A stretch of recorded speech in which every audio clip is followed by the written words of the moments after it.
मम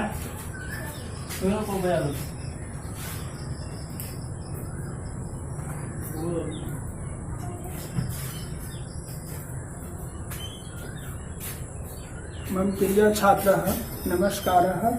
आज हम हिंदी व्याकरण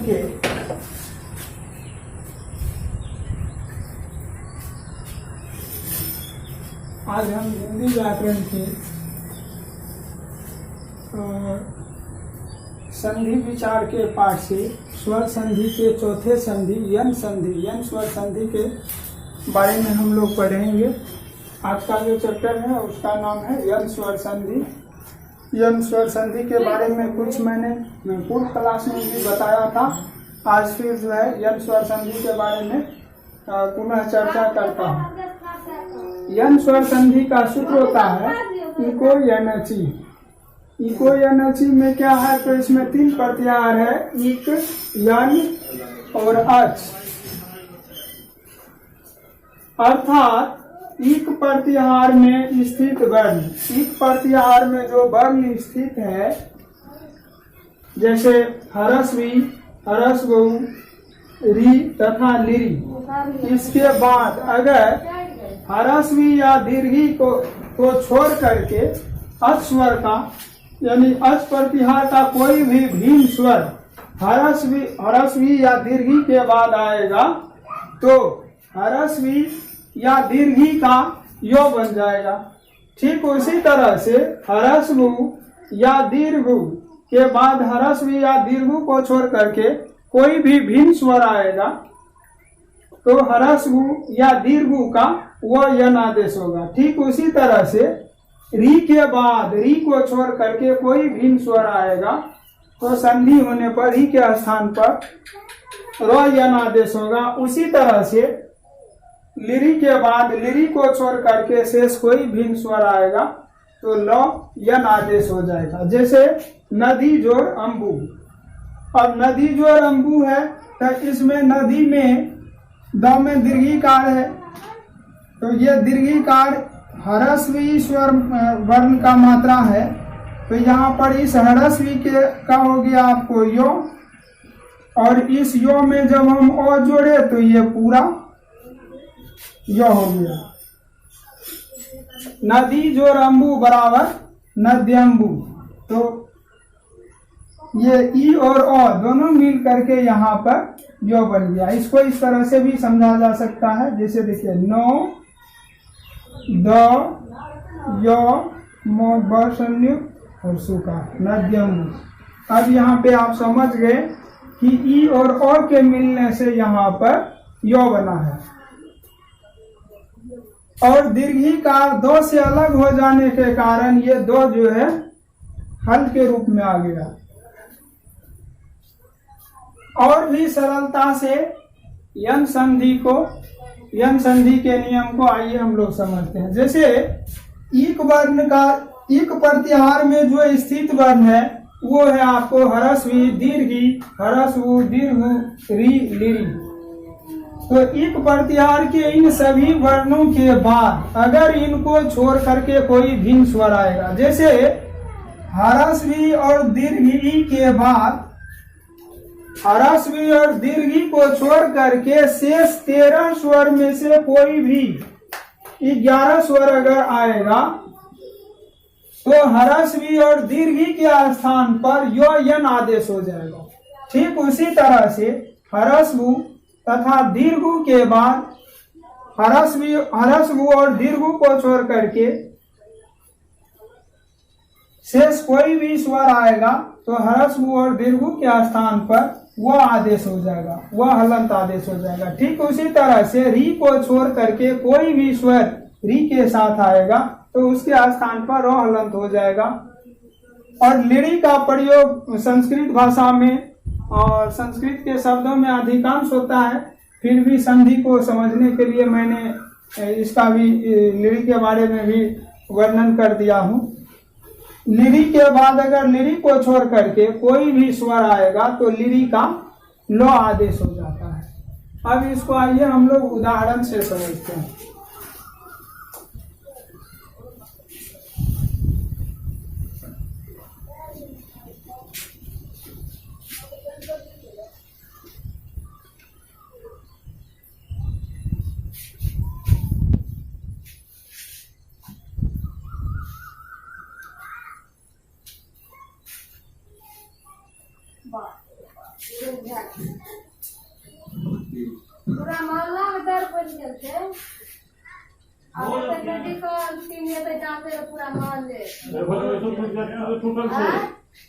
कुर्सी टूटल। अब देखिए जैसे नियम ये है, एक उदाहरण को देखिए, जैसे यथा, संस्कृत में जैसे को यथा बोलते हैं, जैसे। अब यहाँ हमने जैसे में लिखे कि ह्रस्वी या दीर्घी का यो बनता है। देखिए ह्रस्वी या दीर्घी, दीर्घी का, ह्रस्वी या दीर्घी का यो बनता है। कैसे?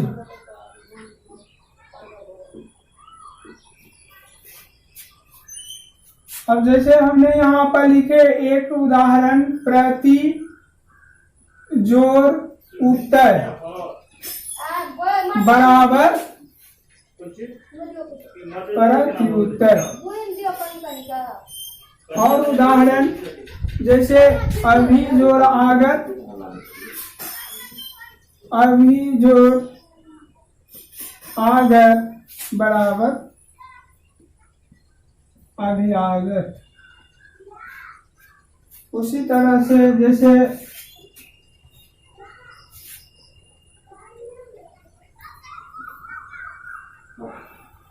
जैसे लिखे यहाँ पे वी जोर ओम तो बराबर हो गया व्योम। उसी तरह से एक दीर्घई का भी उदाहरण ले लीजिए, जैसे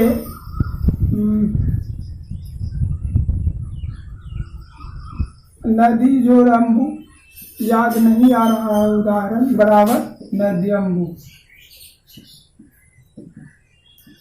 आदि। अब इसको ऐसे समझिए, जैसे यहाँ है प्रथम पद के अंतिम वर्ण तो में हरस्वीकार की मात्रा लगी हुई है। हरस्वीकार जो कि हरस्वी स्वर है और हरस्वी या दीर्घी रहे तो उसका यो बनता है। तो ये हर्षिकार का मतलब हरस्वी हुआ और इसका यो बन गया। और यो में देखिए ये ऊ स्वर मिला, यो जो ऊ दोनों मिल करके यहाँ पे यो हर्षुकार यू हो गया। और तो में से जब हरस्वीकार की मात्रा हट गया तो ये तो हलंत वर्ण हो गया, अर्थात आधा वर्ण हो गया, इसलिए यहाँ पर तो आधा हो गया। ये हो गया प्रति जोर उत्तर बराबर प्रति उत्तर। दूसरा उदाहरण को समझिए, जैसे अभी जोर आगत बराबर अभ्यागत। तो भौ में हरस्वीकार की मात्रा है, हरस्वीकार हरस्वी स्वर से बना है और हरस्वी स्वर का यन संधि के नियम से यो बनता है। और इस यो में जब हम इस आ वर्ण को जोड़ते हैं तो दोनों मिल करके या बनता है। तो यहाँ देखिए ये ई और आ ये दोनों मिल करके यहाँ पर या बना। और भौ से यानी भौ वर्ण से हरस्वी यानी हरस्वी स्वर अलग हो गया तो ये भौ हलंत के रूप में बचा, तो इसलिए हो गया अभ्यागत। ये भौ आधा वर्ण हो गया, अभी जो रागत बराबर अभ्यागत। उसी तरह से वी जो रोम तो वो में हरस्वी की मात्रा है, हरस्वी का यो बनता है और इस यो में जब आ जुटा तो दोनों मिल करके या बन गया। ओ है तो यो बन गया, तो यहाँ पर हो गया यो। और वी में दो वर्ण था, आधा व और हर्षई, तो हर्षई यो बना और उसके साथ ओ स्वर जुड़ करके यो बन गया और यहाँ पर वह आधा बच गया, इसलिए ये बन गया व्योम, यानी वो आधा हो गया। अन्य उदाहरण में जैसे नदी है, द में दीर्घिकार है तो यहाँ दीर्घई की मात्रा है, यन संधि के नियम से दीर्घी का यो बनता है और यो में फिर और जोड़िए तो क्या बन गया यो यहाँ पर, इसीलिए हो गया यो। इसको ऐसे समझा जा सकता है, नौ दो हलंत यो मोबसन्य दुर्गुकार नद्यम्बु। अब हम आसानी से समझ सकते हैं कि ये यो और ओ मिल करके यहाँ पर यो बन गया और द दीर्घिकार में से दीर्घी की मात्रा जब अलग हो गया तो ये दो वर्ण आधा रह गया। इस आधार पे हो गया नदी जोरम्बु बराबर नद्यम्बु। अब दूसरा नियम पे आइए, हरस्व और दीर्घ का वो बनता है, वह कैसे बनता है। अगर ह्रस्व या दीर्घ के बाद ह्रस्व दीर्घ को छोड़ करके कोई भी स्वर रहेगा, कोई भी स्वर इसमें जब जुटेगा तो इसका वो बन जाएगा का वो।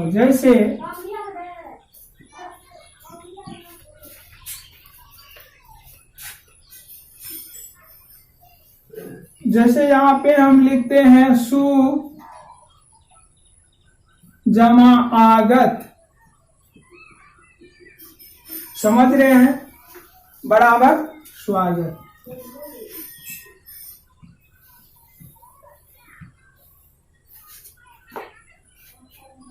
अब इसमें देखिए 100 में ह्रस्व उकार की मात्रा है जो ह्रस्व स्वर से बना है, और इस ह्रस्व वर्ण का क्या बना यहाँ पे वो बन गया। तो ये वो और वो के साथ फिर आ स्वर को जोड़िए तो दोनों मिलके क्या बन गया वाह, इसीलिए यहाँ पर हो गया वाह। और ये 100 से ह्रस्व की मात्रा ह्रस्वकार की मात्रा जब अलग हुआ तो ये 100 वर्ण आधा हो गया, इसलिए यहाँ पर आधा स्वर दिखाया गया है। सुजोरागत बराबर स्वागत। उसी तरह से और भी उदाहरण लीजिए, जैसे देखते हैं अनु जोड़ एशन बराबर अन्वेषण। यहां भी वही बात है, अनु में 9 में जो ह्रस्वकार की मात्रा है ये ह्रस्व स्वर से बना है। ह्रस्व स्वर का यहाँ देखिए वो बनता है और वो के साथ ही से स्वर को जोड़िए, दोनों मिल करके वे बन गया। तो वो और ये वे, तो इसीलिए यहाँ हो गया वे। और 9 में से ह्रस्वकार की मात्रा हट गया तो ये 9 वर्ण आधा रह गया। इस आधार पे हो गया अनुजोरेशन बराबर अन्वेषण। समझ गए। और उदाहरण इसका देखता हूं।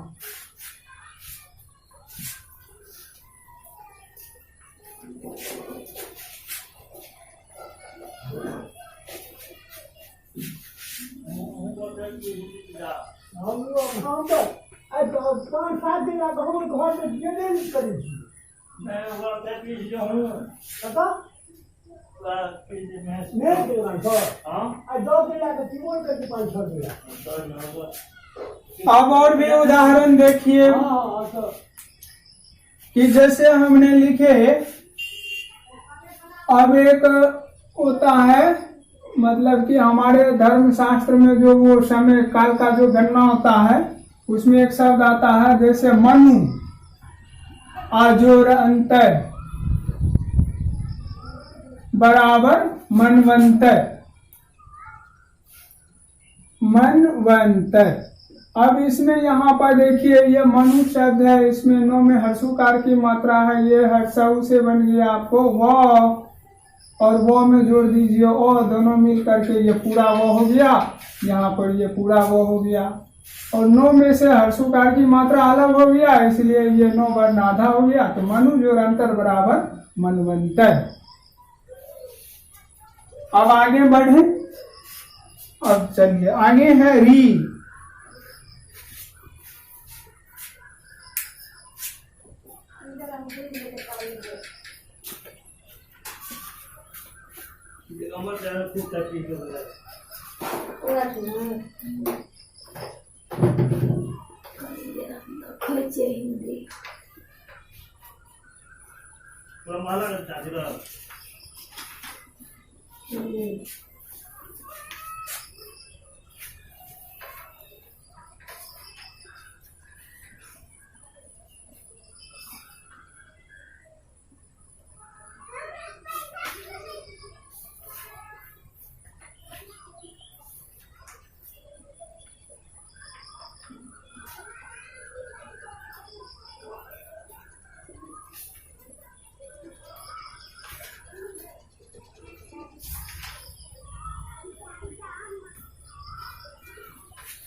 धन्यवाद।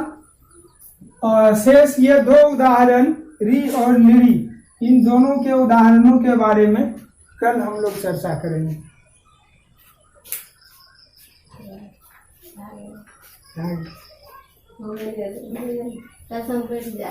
हिंदी बोलते ना।